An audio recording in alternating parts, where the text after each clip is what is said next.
Welcome everyone to this traffic safety webinar sponsored by the North Carolina Governor's Highway Safety Program. This is one in a series of webinars addressing topics of interest for traffic safety professionals. The series is co-hosted by the Institute for Transportation Research and Education at NC State University and the University of North Carolina Highway Safety Research Center. Today's topic is Young Drivers Today, Where Do We Go From Here? Presented by Arthur Goodwin with the UNC Highway Safety Research Center. Arthur is Associate Director for Behavioral Research at HSRC and joined the center in 2001. His active areas of research include young driver safety, graduated driver licensing, motorcycle safety, distracted driving and cell phones, occupant protection, and impaired driving. And as a psychologist, Arthur's work focuses on the behavioral, social, and cultural aspects of traffic injury prevention with an eye toward developing effective policies and programs to improve transportation safety. Arthur, welcome to the program. And if you'll please share your screen now to begin your presentation. Great, thank you, Eugene.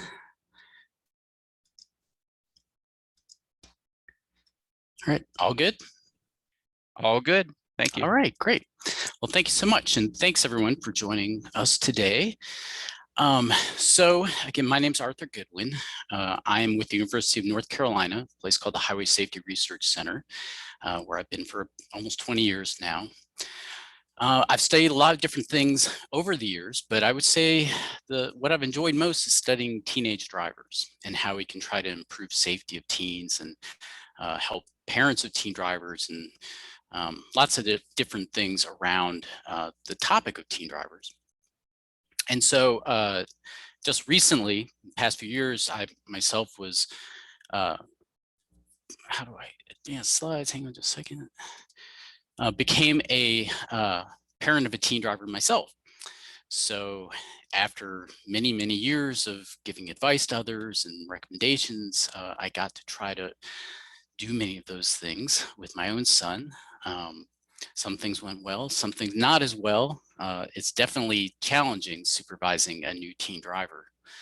For the most part, we got through his teen driving, the learning to drive process, without any major catastrophes, with one exception.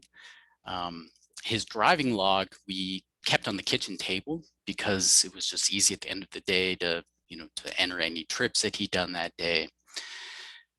But one day in the summer, hot day, we had a watermelon that was sitting on the same table next to his driving log. And I guess it was sitting in the sun, and I didn't know this could happen, but the watermelon exploded. And we weren't home when it happened. We were at work, but came home to find, just watermelon all over the kitchen, and unfortunately, also all over his driving log. So we hung it up to dry, and eventually it was usable, but it was in pretty bad shape. But really, that was the only real catastrophe we had during the process. He's been driving for about a year now on his own, and I'm glad to say he hasn't had any crashes or incidents. He's done really well. And in fact, that's really the case for most teen drivers in North Carolina. I think a lot of folks, when they think of teen drivers, they tend to picture kids speeding and driving really reckless and doing crazy things. But in fact, most teens in North Carolina get through their teen driving years without being involved in an injury crash or even a police reported crash. And I'm sure many of you have probably heard that motor vehicle crashes are a leading cause of death for teenagers. So this pie chart shows from back in 2000, motor vehicle crashes accounted for 37% of all teen fatalities, more than suicide, homicide, cancer, heart disease, and all other forms of injury and illness. Well, fast forward to 2017, and motor vehicle crashes accounted for just 23% of all teen fatalities. So suicide is actually now the leading cause of death. 2017 is the most recent year of data we have on this, but suicide passed motor vehicle crashes as the leading cause of death for teens. there has been a slight rise in suicide, but this is mostly due to a big reduction in fatalities from crashes. So this chart shows a timeline, 30-year timeline of teen driver fatalities in the US. As you can see, there's been big reductions. Back in the mid-'80s, about 4,500 teen drivers died in crashes each year. And recently it's down below 2,000, so dropped by more than half. It hasn't necessarily been a steady reduction, though. I mean, if you look at the chart, you can see it. There's really two time periods where the drop was especially steep. Once in the late 80s and then another around 2008. And basically that corresponds to recessions. So we had economic downturns, and we see less driving and less crashes for everybody when we have recessions. But teens, they don't have a lot of disposable income, and they're especially susceptible to economic conditions. So if there's a silver lining to recessions, is that we see it reduces teen crashes and saves lives. So why have teen fatalities decreased so much? Well, first and foremost is graduate driver licensing. So back when I got my license, revealing my age here a bit, it was before the age of GDL. So I got my license in Virginia. I don't think a permit was even required. I got a permit and held it for, I think, about a week. And my older brother took me out a couple of times. But I went in on my 16th birthday and got my license. And, really, I was just woefully unprepared to begin driving at that point. So, many years ago, back in the 70s, some researchers here in North Carolina decided we need to come up with a much better way of introducing teens to driving. Instead of just throwing them, into the fire unprepared, we need to find a way to more gradually introduce them to driving and do a better job of preparing them to be safe drivers. And that's what graduate driver licensing is all about. So it tries to do two things. It tries to make sure that kids have a lot more experience behind the wheel before they start driving on their own for the first time. And then when they are driving on their own, it tries to reduce their exposure to certain situations and settings that we know are high risk for a new teen driver. So touching on this first one, experience, why does experience matter? So if I only show one chart, this is the one I would usually show on teen drivers. This chart shows young driver crashes by how many months they've been licensed. So first, when teens have a permit, they have very low crash rates. Driving under the supervision of a parent or other adult, it's a very safe setting for getting practice. But once teens get their license, their crash rates shoot way up. And those first 6 months of driving on their own is really the most dangerous period probably in life of most young people. As you can see, so crash rates are highest during the initial month, and they come down pretty rapidly in that first 6 months, and then continue coming down even, albeit more slowly, for the next few years. So that curve that we see when kids get their license, that drop in crash rates, it's just identical to what psychologists call a basic learning curve. And if you think back maybe to the first time you started a job, people make a lot of mistakes when they're first starting a new task. And they quickly get better with practice and make fewer errors over time. So basically, this is exactly what we're seeing with teen drivers, and it's not unique, to driving. If you have kids and have watched them learn to play a new sport or maybe learn to play a musical instrument, you've seen what beginners are like and how important practice is for getting better. You can learn music theory in a classroom, or you can learn the rules to a sport like basketball in a class, but the only way to learn how to do these things is to actually practice and do it. And driving is really no different. Kids take driver's ed and they spend some time in a classroom, which is really important to learn the rules of the road. You have to learn that. But the only way to learn to drive is by doing, and it takes time. It's not something that happens quickly. So that's why, here in North Carolina, we have a learner period that lasts a full 12 months to make sure kids have an opportunity to get a lot of practice in a lot of different settings, all kinds of weather and things like that. Kids have to be supervised at all times when they have a permit. And we also have a requirement that kids have to get at least 60 hours of driving in during that year of the permit, with 10 hours coming at night. There's nothing magical about 60 hours. In fact, I'm not even entirely sure where that number came from. Other countries, Australia and parts of Europe, they require as much as 100 or 120 hours. We don't know exactly how many hours are needed to become a safe driver, but we certainly know that more is better. And the limited research suggests that, yeah, probably well over 100 hours is going to be needed. So we always encourage families to view the 60 hours as a bare minimum and that they should really strive to do more. So once teens get their intermediate or provisional license that allows them to drive on their own, there are certain restrictions to keep them out of settings that we know are high risk. So teens can't drive unsupervised from 9 o'clock at night until 5 in the morning. It's not a curfew, doesn't mean they can't be out. They just can't drive without a supervisor.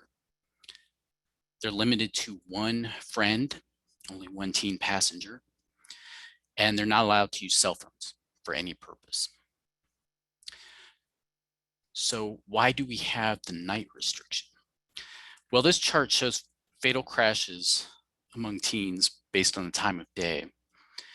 And first thing you might notice is there are spikes around 7 in the morning and 3 in the afternoon, which corresponds to the times when teens are coming and going from school. But fatal crashes stay high through the evening hours. Driving at nighttime is more dangerous for all drivers. Darkness, limited visibility, fatigue and alcohol more likely to, can be a factor. But driving at night is particularly dangerous for new drivers who don't have much experience in that setting. So that's why we have a night restriction. And the reason why we have a passenger restriction is because the risk of serious crash goes up dramatically with every passenger that a young driver carries. So this chart shows risk of driver death based on the age of the driver and the number of passengers they have. So on the left is 16-year-olds. And you can see for each additional passenger, 1 versus 2 versus 3 or more, the risk of a crash where the driver dies goes up pretty dramatically. Same thing for 17-year-olds. The risk just steps up with each additional passenger. For adult drivers, we see the opposite. They actually are less likely to have a fatal crash if they have passengers. Adults seem to drive more carefully when they have passengers in the car. But teens, that's not the case. Teens passengers can distract teen drivers and on occasion might encourage them to engage in some kind of risky driving behavior that they might not have if they were on their own. So GDL has been an incredibly successful and effective program. After GDL went into effect way back in 1997 in North Carolina, we saw a 38% reduction in crashes among 16-year-olds and a 20% reduction in crashes among 17-year-olds.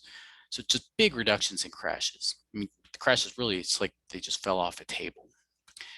Usually if we do a traffic safety program, if we see a 5 or 10% reduction in crashes, we're thrilled. So this is just huge.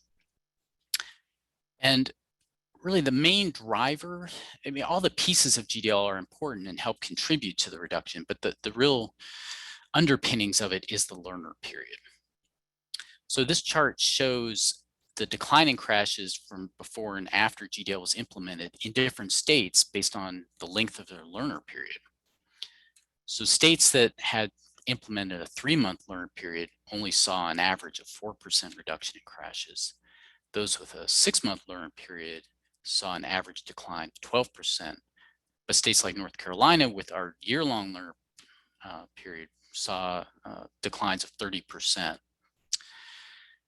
And as a result of this, many other states have increased the length of their learner period. South Carolina up theirs to 6 months, Virginia up theirs to 9, and others on the list increased theirs as well. So there's been a definite trend towards longer learner periods. And one last slide about GDL. Just want to point out that approval of GDL is very strong among parents. We've done surveys with parents of teen drivers on a number of occasions over the years, and parents consistently tell us that they support the learner period, the night driving limit, and all the various elements of GDL. So parents are really very strongly in favor of GDL. They really like it a lot. Okay, so GDL is a big reason why fatalities have decreased. Another factor is fewer licensed teens now than we've had in the past. This is a story that I've seen a lot in the news, a lot of articles about, why don't teens want to drive anymore? I think that's a bit overstated. We have seen reductions in licensing, but it hasn't been a huge change or an abrupt change. It's something that's happened gradually over many years. For example, there's a survey that's done of high school seniors every year called Monitoring the Future, and they found that over a 20-year period, that seniors saying that they were licensed dropped from 85% to 71%. So a definite drop, meaningful drop, but still lots of seniors reporting getting a license, and that was over a 20-year period. In North Carolina, we saw a 10% reduction in 6-year-olds saying that they had a permit or license, again, over a 20-year period. So it's been a gradual reduction over time. So economic factors, as I mentioned before, recessions, that's when we've seen some of the bigger drops in licensing. But, it's important to recognize that driving is expensive for teens, between vehicle, gas, and especially insurance. It can be tough for families to afford. And if you look at how many kids get licensed by their 18th birthday, based on the household income of families, you'll see some really big disparities. So for example, families from the least wealthy, or teens from the least wealthy families, those with household incomes under 20,000, only about 1 in 4 teens from those households get a license by the time they're 18. Compare that to the wealthiest families, where about 80% of teens get a license by 18.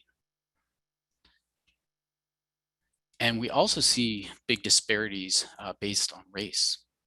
So about 2/3 of white teens are licensed by their 18th birthday, compared to only about 1/3 of Black teens and less than 30% of Hispanic teens.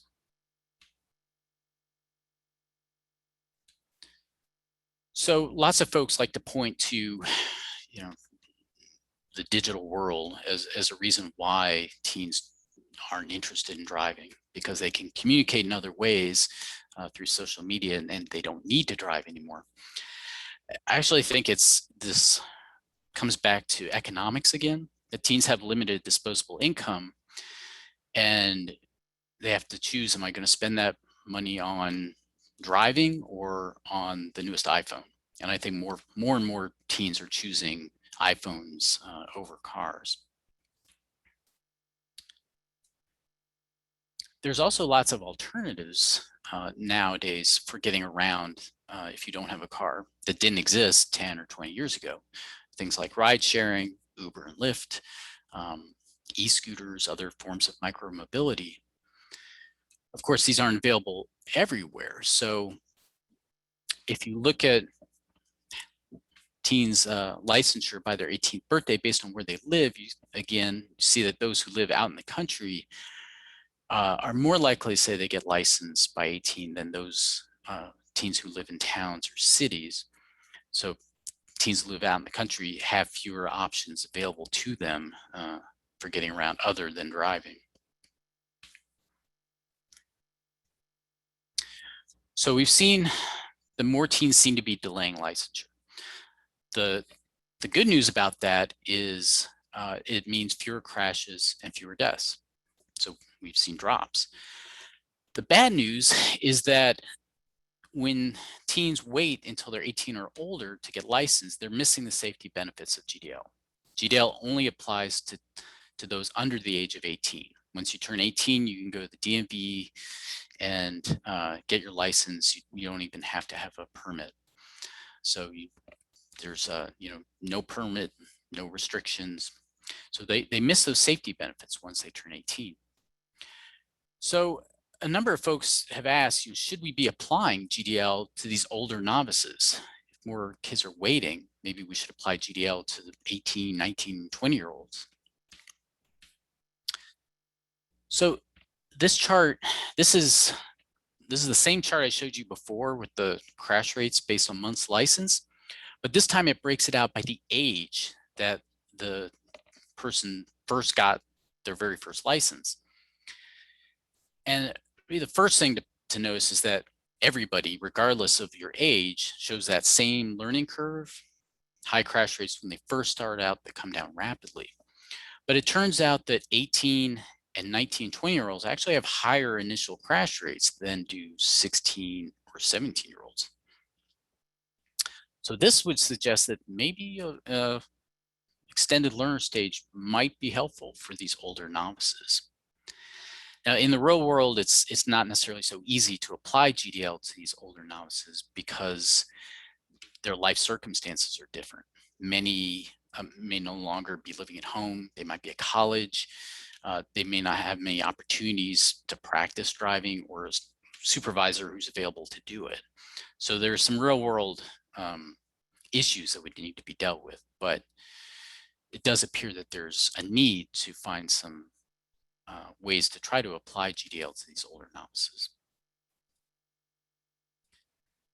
And then I briefly want to touch on COVID-19 and the effect that that's had on teen drivers and licensure. So we did a study this last year looking at how the pandemic and the statewide shutdown affected licensing among teens, teen crashes. And we also did interviews and focus groups with parents of teens that were in the middle of the supervised driving period when that statewide shutdown hit, to see what effect it had on supervised driving. So this chart shows licenses issued to teens dating back from 2016 up until mid-2020. And as you can see, there's a very steady pattern in the way permits and licenses were issued over the years, peaking in the summer months. That's when a lot of teens like to go in for a permit or license. But in March of 2020, permits dropped off a lot. The schools went virtual. And that put a halt basically to the public driver's ed option. And you see that the intermediate licenses went down to 0 for a while because they just stopped doing road tests for safety in the DMVs. Then in, I think it was June 2020, the General Assembly passed a bill that waived the road test to get an intermediate license. And the intermediate licenses shot up after that. That helped reduce that backlog of teens who are waiting to get a license. This chart shows counts of crashes for teen drivers. First in 2019, that's the red line, and then 2020, that's the blue line. And this shows weekly crashes during the first half of the year. So in 2019, every week there was about 350, 400 crashes for teen drivers. In 2020, though, we saw a big reduction in March. when the statewide shutdown went into effect.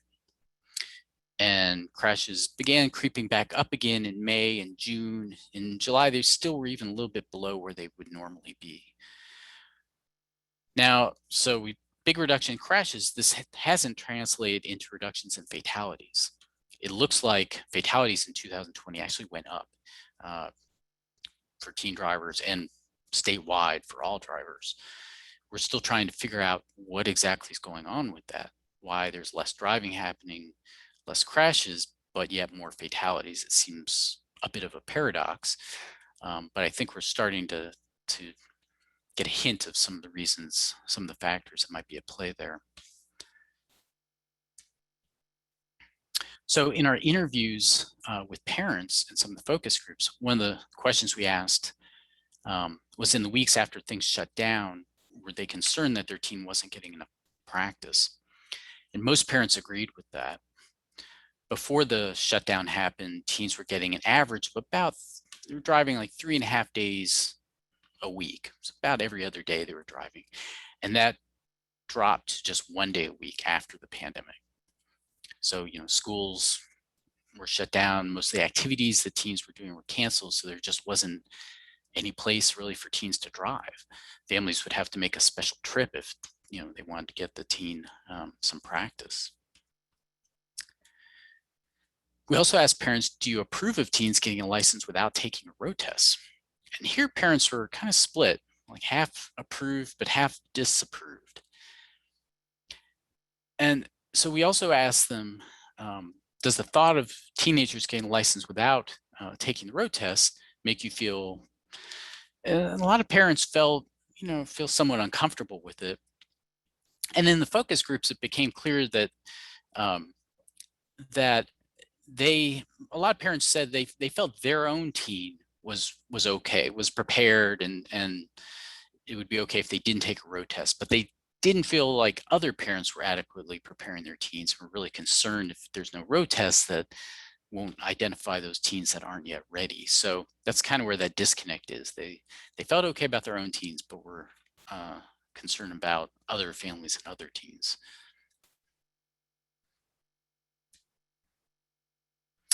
We also asked parents, do you approve or disapprove of decreasing the permit length to 6 months? Because this is something that has been considered by the General Assembly. And parents were pretty clear that they don't support that. They don't want to see a shorter learner period just because we're going through a pandemic and that there's a backlog of teen drivers right now.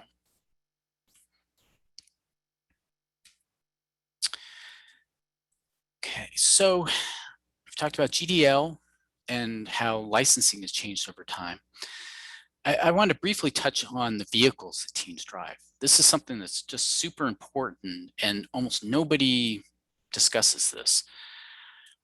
But there's a lot of research that shows that, unfortunately, safety is kind of well down the list of factors that parents and families are considering when they're choosing a vehicle for a teen. Cost tends to be the top concern. And, most parents will say, that, they know there's a chance that their teen's going to crash, so they want to make sure they get a car that can easily be replaced and that's not as expensive to insure, which is totally understandable. But, you can always replace a car. You can't replace your teen. And, there's a real case to be made that teens should be driving really the safest vehicle that a family can afford. And so there's a crash video that I think is really terrific. And I didn't want to show a video on Zoom because my experience, it tends not to work very well. So I've just taken some screen grabs here. I'm happy to share a link to the video if anyone's interested. But this is a crash test between two Toyota Corollas. It's the exact same cars. The only difference is the model year. One is a 1998 Corolla and the other is a 2015 Corolla. And this is a shot from the same moment in time outside the vehicle. And you can see in the left one is the older, the 1998 Corolla. You can see how the incursion into the passenger compartment in the crash. Whereas on the right one, the newer Corolla, 2015, the frame does a much better job of diverting the other vehicle away from the passenger compartment. So the passenger compartment remains intact. And if you look inside the vehicle, so again, the left is the older one, you can't even see the crash test dummy because they're being crushed between the seat and the dash in the older car. Whereas the newer car has front curtain, side curtain airbags, and the driver is much better protected. And this is just another angle of the same thing. So the driver of the 98 Corolla in all likelihood would have been seriously injured in this crash, if not killed. Whereas the driver of the 2015 Corolla, there's a chance they might have walked away from this crash. So the vehicles that a teen is driving is really critical for determining whether or not they're going to be injured or potentially killed in a crash. So what are safe vehicles for teens? Well, we recommend that vehicles be model year 2013 or newer. A lot of different safety features became standard on vehicles around 2013. So if you get 2013 or newer, there's a good chance that it will have many different safety features built in. It's important that teens not drive overpowered vehicles, sports cars. Don't want vehicles that are super compact. It's better if they're a little bigger, a little heavier. Pickup trucks actually are pretty light. It's not a good idea for a teen driver. They have a much higher rollover potential. Side and curtain airbags are a must to protect the driver and all passengers. Electronic stability control, anti-lock brakes. Again, those are standard on all vehicles after 2013. It's great if a family can afford it to have things like advanced detection warning systems, things like lane departure warning, frontal collision warning. Those improve safety for all drivers, but can be especially helpful for teens. Really, the single most important thing, though, is that a car have the best possible safety ratings, that they be, a top safety pick. And the Insurance Institute for Highway Safety and NHTSA they do crash tests of every vehicle, and you go online and see the ratings for cars. And the Insurance Institute also provides a list of recommended vehicles for teens that meet those criteria from the previous slide. And so they have a variety of different makes and models offered at different price points. So again, it's recognizing, driving is expensive, and certainly, getting a car is expensive, but ideally teens would be driving the safest vehicle that a family has available or can afford. And one more quick point. So sharing a vehicle. This is something that can make a really big difference in safety of a new teen driver. So of all the things I did with my son, this was probably the least popular one. When he got his license, he wanted a car of his own. But we forced him for 6 months to share a vehicle with us, and basically forced him to earn his car. And there's no question it's very inconvenient, but the pros are that there's very good research that shows it reduces crashes when teens share a vehicle. They drive less, but they also seem to drive more carefully if they're driving mom or dad's car than if they're driving their own. Another plus is lower insurance costs. So this is something we strongly recommend. The parents hold out as long as you can, 6 months or a year is even better, but to force kids to have a clean driving record and to earn having a car of their own. It really helps them through that high risk initial period of driving. So because of GDL, parents really have a very big role in the licensing process. So I mentioned we have a year-long learner period here in North Carolina. It's really parents, not police, who are the primary enforcers of GDL restrictions. It's much easier for a parent to know if their teen is out after 9 o'clock at night driving than it is for a police officer to know if they spot a teen, to know if they're subject to a night driving restriction or not. Parents also have a say in the vehicle the teen will be driving. And they also help determine the timing of licensure. In North Carolina, parents have to sign off for teens to get a permit or a license. So they really have the final say. So we did a study some years ago to try to learn more about what parents are doing to try to help a teen learn to drive. What are they doing well and where are they struggling? Where do they need help? And so we recruited 50 families here in North Carolina at DMV offices when the families were applying for a learner's permit. And we followed them very closely for 18 months or more. And it is a bit like a Jane Goodall with the chimpanzees. We were just trying to watch and learn and not influence the behavior of the families or intervene in any way. So we did interviews with families throughout the learner period. And we also put cameras inside cars so we could sort of be a fly on the wall and see what parents were doing as supervisors. So there were some things parents were doing really well. Parents by and large were doing a great job staying calm. Probably every parent lost it at least once at some point during the learner period. But there were many more instances of teens accusing their parents of yelling, telling their parents to stop yelling at them than there were of parents actually yelling. So they stayed calm. Parents rarely were on cell phones or otherwise distracted. And there were several times we saw parents intervene to potentially prevent a crash by alerting their teen to something that was happening. So those are all good things. One of the places where it looks like families could do better is in how much practice kids are getting. So this shows the average weekly driving practice for each of the 50 teens in our study, sort of from the most to the least. So we had one teen way on the far left there who was averaging, they were driving about 5 hours per week, which is great. They're getting a ton of experience. But down here on the other end, about a third of the teens were getting an hour or less of practice each week, which isn't even enough to meet the minimum requirements in North Carolina. So not much practice, and a lot of that practice seems to be coming in the same trips. Teens driving the same places over and over, driving to school or soccer, or ballet, whatever the case may be. Not much diversity of practice, and most of the trips seem to be coming in really benign settings like daytime, good weather, light traffic. They're not getting much practice in more challenging settings.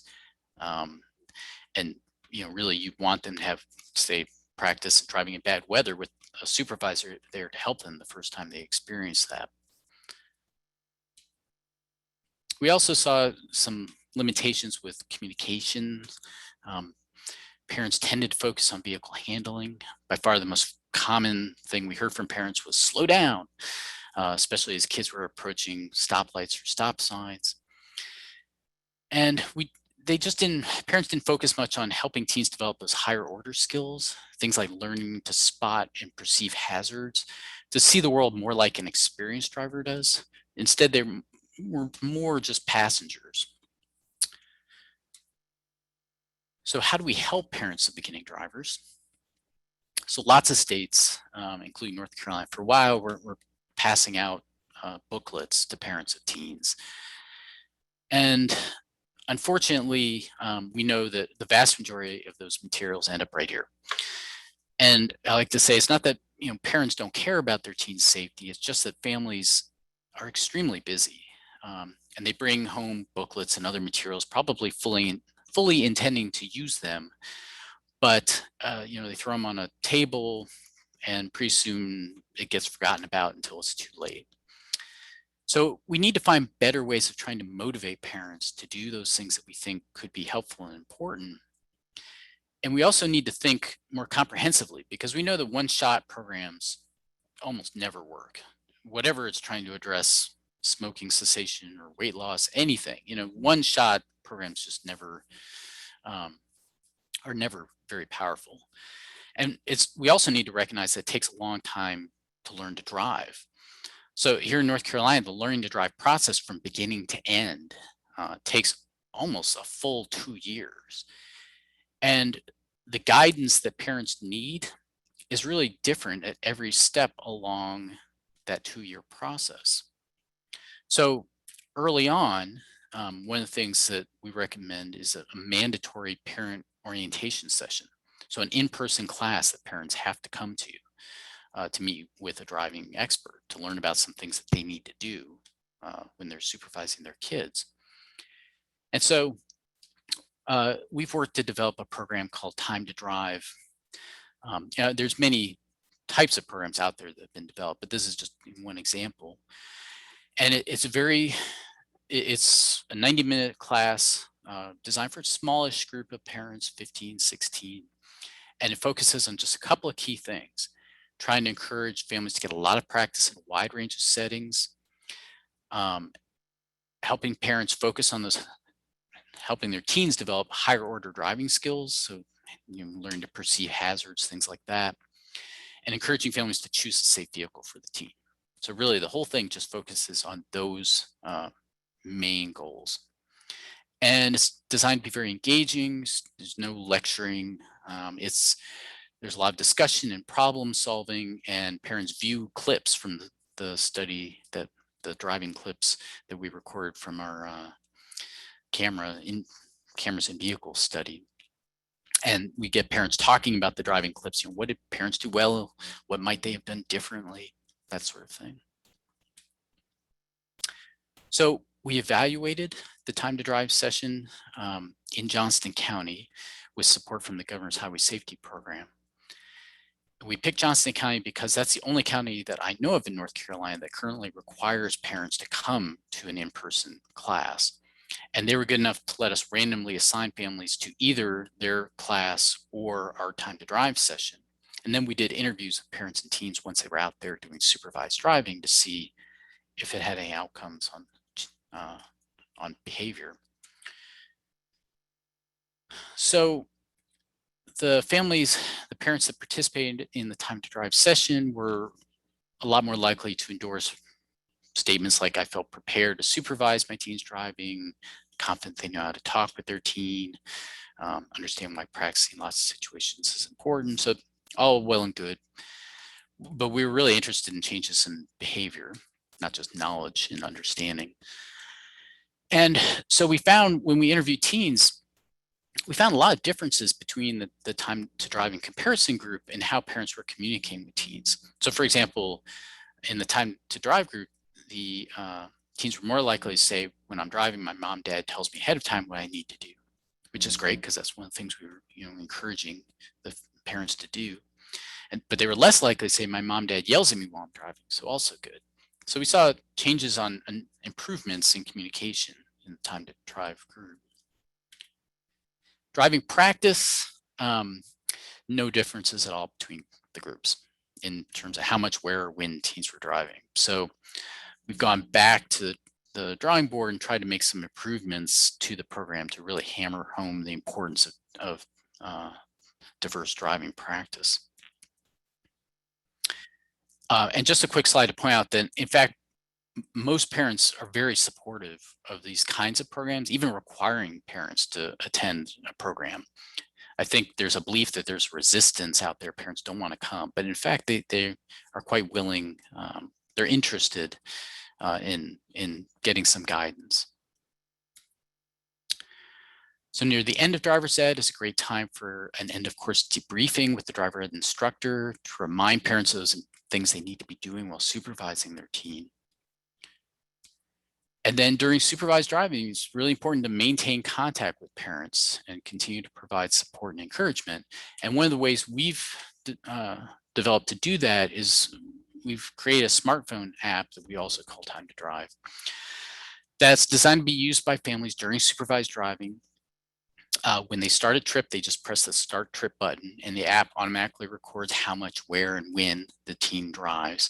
When they're done, they press stop. And then at the end of the learner period, it'll produce a driving log. It looks exactly like the North Carolina driving log. So It's designed to make it be a much easier way to keep track of hours. You don't have to worry about watermelons and things like that. But families can also earn medals based on how much driving they do in potentially challenging situations like at nighttime, bad weather, interstates, rural roads. Again, trying to encourage a lot of practice in a wide range of settings. Near the end of supervised driving, a common question is, how can families know that the teen is ready to start driving unsupervised?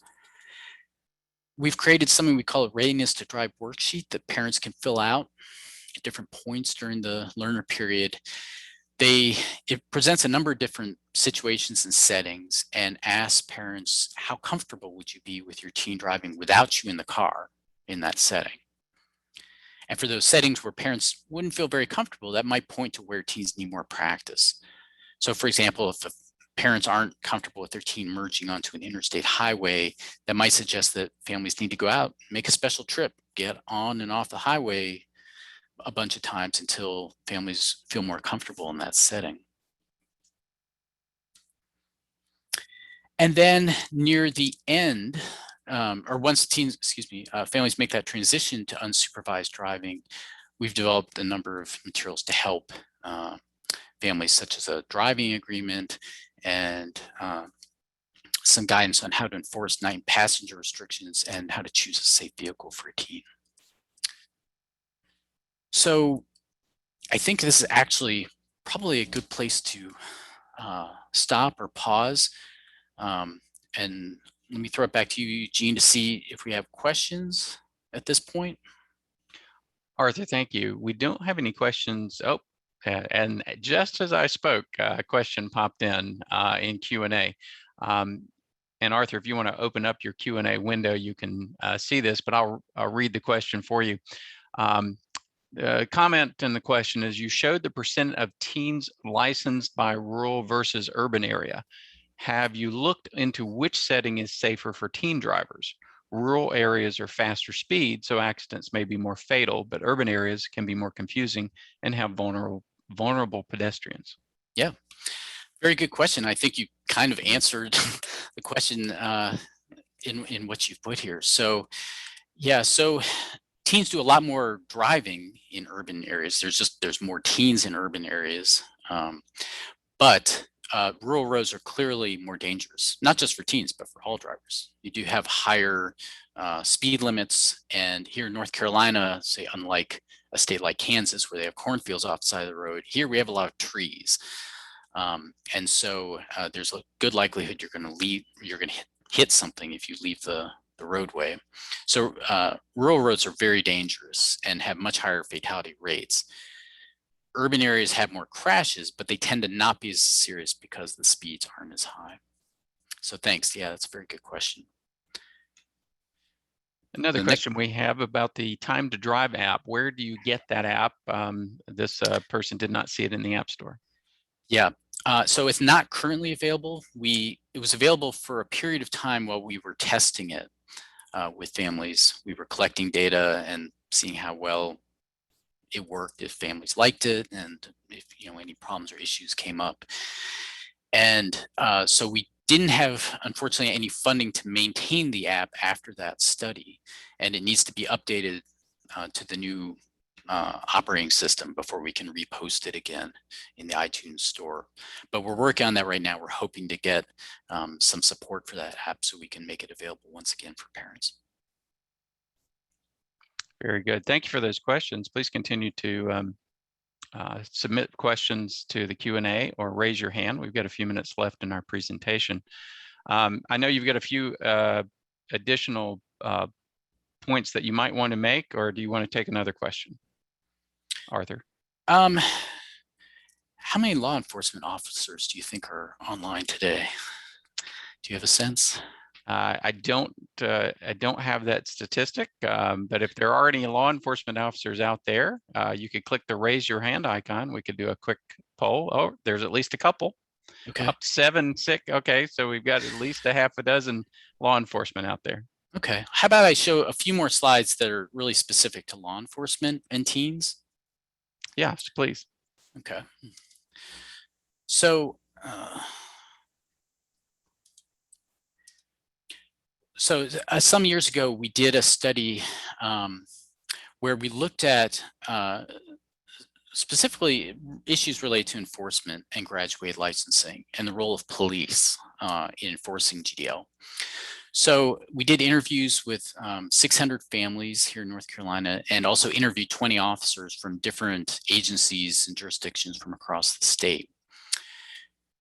And so one of the things we found with parents and teens is that awareness for restrictions is very high. Almost all parents and teens can tell you about the night and passenger restrictions. They know who they apply to and what time they kick in and things like that.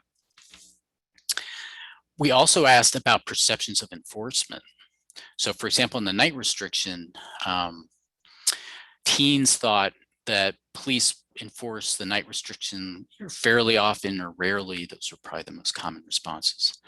Parents, though, they just had no clue. They had no idea really how often police enforce the night restriction. Passenger restriction was similar. Here, teens were, I think, most likely say they think police rarely enforce the passenger restriction, but parents, once again, just didn't know. And in our interviews with police officers, we found that